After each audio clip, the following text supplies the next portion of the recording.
Yes, reka nizere ko umeze neza cyane nkwifuriza kugira ibihe byiza aho udukurikirana uherereye hagiye hatandukanye haba mu Rwanda ndetse no hanze yarwo. Nkuko bisanzwe rero hano kuri The Sport Move tugiye kugaruka ku makuru agiye atandukanye, by'umwihariko tugiye kuganira kuri ekipe ya Rayon Sport kudushya irimo irategura kuzereka abafana bayo ku munsi w'ejo, ubwo izaba irimo iramurika abakinyi yamaze kwibikaho muri uku kwezi cyangwa se muri mercato. Ni transfer zitari zarangira gusa izaba imuritse abakinyi batatu yamaze gushinyisha muri uku kwezi kwa 12 kurimo kurarangira, ndetse n'abandi yagaragaje ku munsi w'ejo. Ni Rayon Sport tugiye kuza tuganeho, gusa muri rusange turaza kurebera hamwe ese ikibazo Abedi yongeye kugira cy'agatsitsino cyangwa se munsi y'agatsitsino ese gishobora gutuma atazongera kugaragara ku mukino bafite wa derby. Ni byinshi turi buganireho, gusa turaza kwibaza nabaye bakinyi bandi basigaye kugira ngo ikipe ya Rayon Sport izajye guhura n'ikipe ya APR FC ndetse ibe yatangirana phase retour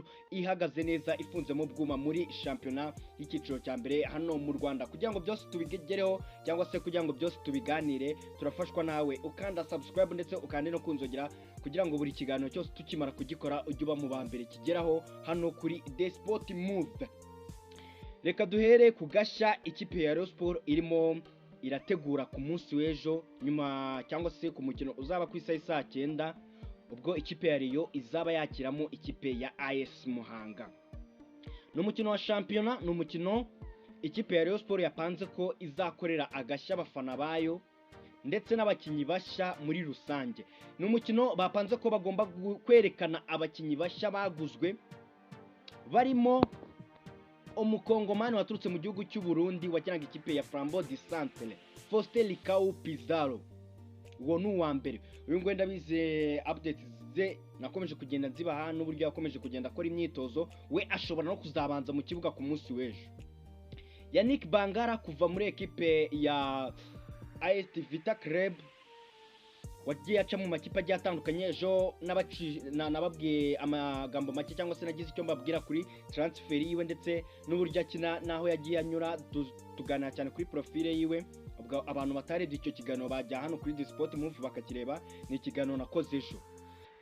Uwa gatatu bazerekana ariko we biri likely yuko atazaba ari no kuri fede match, ni umuzamu Kwizera Olivier Kwizera, ni umuzamu bazerekana ku munsi w'ejo. Aba bakinyi batatu nibo bazerekana ku munsi w'ejo, bakaberekana mu dushya twinshi. Uyu mukino ni umukino bise cyangwa se ni umukino w'ikaze ku ntwaro nshya, ngira ngo abakurikirana imbuga nkoranyambaga za Rayon Sport mwayibonye. Ku munsi w'ejo rero hateguwe udushya two kuba bamurika aba bakinyi b'ikipe ya Rayon, bari kubereka abafana muri bwa buryo bw'abareyo, muri bwa buryo bwa Murera nyine itangazamo abakinyi. Aba bakinyi bashya cyangwa se izi nyenyeri nshya nk'uko ikipe ya Rayon Sport yabitangaje, ni abakinyi baguzwe kugira ngo baze bafashe ikipe ya Rayon Sport kugira ngo barebe niba bakwitwara neza muri retour cyangwa se mu mikino ya shampiyona isigaye ndetse no mu gikombe cy'amahoro, kugira ngo bafashe ikipe ya Rayon Sport kuba bakwitwara neza bakagira igikombe kimwe mu bikombe bikinirwa hano mu Rwanda bakwibikaho uyu mwaka. Aba ni abakinyi biri likely yuko bashobora kuzagaragara ku mukino wa Super Coupe, kuko nk'uyu nguyu Faustin Likau Pizarro ni umukinyi waje mbere, ni umukinyi umaze igihe akora imyitozo ukina nimero 6. Amakuru nari mfite nzi yuko ku munsi w'ejo ashobora kuzahabwa iminota aramutse atanabanjemo. None uyu Yannick Bangara we ni umukinyi n'ubundi yarasanzwe akina, usibye muri aba bakinyi uko ari batatu, Kwizera Olivier, Yannick Bangara ndetse na Faustin Pizarro, usibye Olivier Kwizera niwe mukinyi gusa utashobora kutazagaragara kuri match y'ejo bazaba bakinaho n'ikipe ya AS Muhanga. Abandi bakinyi bo barahari cyane, bashobora kuzagaragara ku mukino w'ejo ndetse bakaba banagaragara mu kibuga biramutse bikunze. No mukino uzaba ejo ku isaha saa 9 kuri Kigali Pele Stadium. Twinjira mu mvune y'umusore witwa Abedi Biramahire. Abedi Biramahire, Bigirimana Abedi nyuma y'igihe kinini ari mu mvune, nyuma y'igihe kinini yari yaravunitse, abaganga bamutegeka cyangwa se ubuganga bwa Rayon Sport cyangwa se n'abandi baganga bari bazi ko azabagwa, baramusuzuma baramureba babona imvune afite idakomeye cyane, ariko bahitamo kutamubaga, ahubwo bamushyira muri rehab nyine, nyuma aza gukira.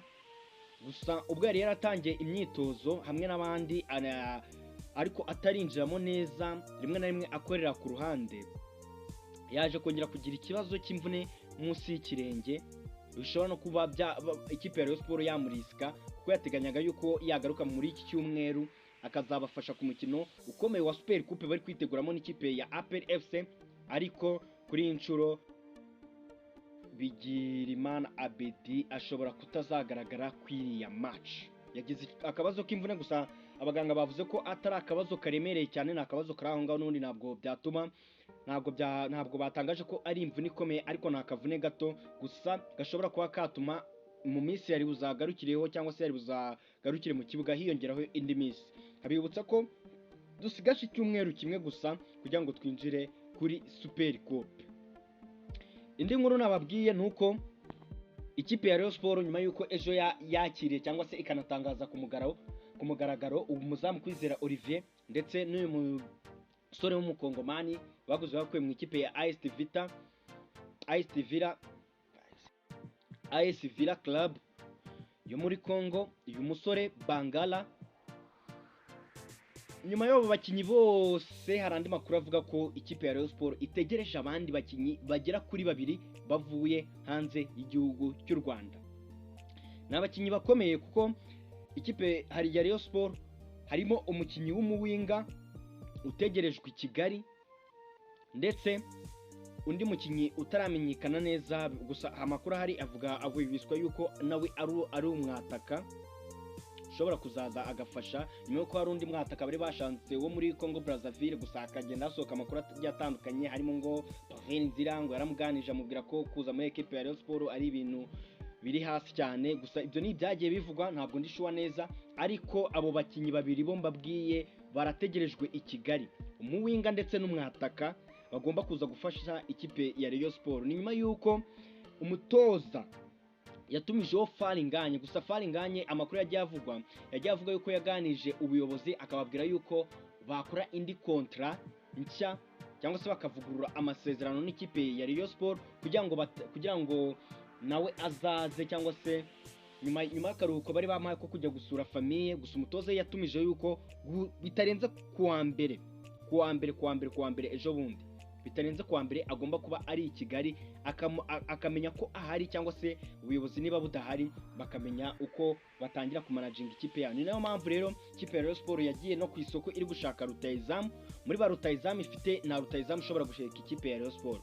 Yego bafite Ndikumana Asumani, ariko Asumani baramutse bafite rutayizamu mwiza byatuma ikipe ya Rayon Sport idasufra mu mpande, bakaba bagura umuwinga umwe, kuko nyuma yuko Aziz Basane avunitse wabonye ko ikipe ya Rayon Sport impande zayo nekeza ko zahise zijya hasi. Wenda Asumani yaragarutse, ariko nawe ubona cyane ko akina azi yuko n'ubundi ari buze gufasha no kuri nimero 9 ariko ataka. Ni ikintu kigora cyane ikipe ya Rayon Sport, niyo mpamvu rero bashaka kugura rutayizamu mu gihe Faringanye yaba atanagarutse, kuko nekereza ko n'ubundi Faringanye agarutse ntabwo yatanga ibyo afite 100% nka Faringanye w'umwaka ushize. Faringanye twabonye ataravunika.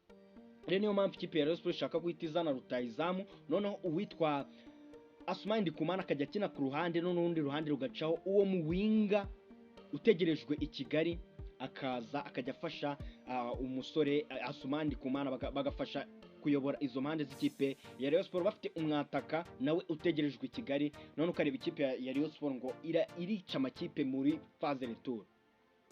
Gusa ni ikipe ya Rayon, nanone nsoza, ni ikipe ya Rayon twagiye tubona cyane amakipe menshi yaririnze kujya ku isoko ryo mu kwa mbere, kuko isoko ryo mu kwa mbere ni isoko ubutizeye karite z'abakinyi.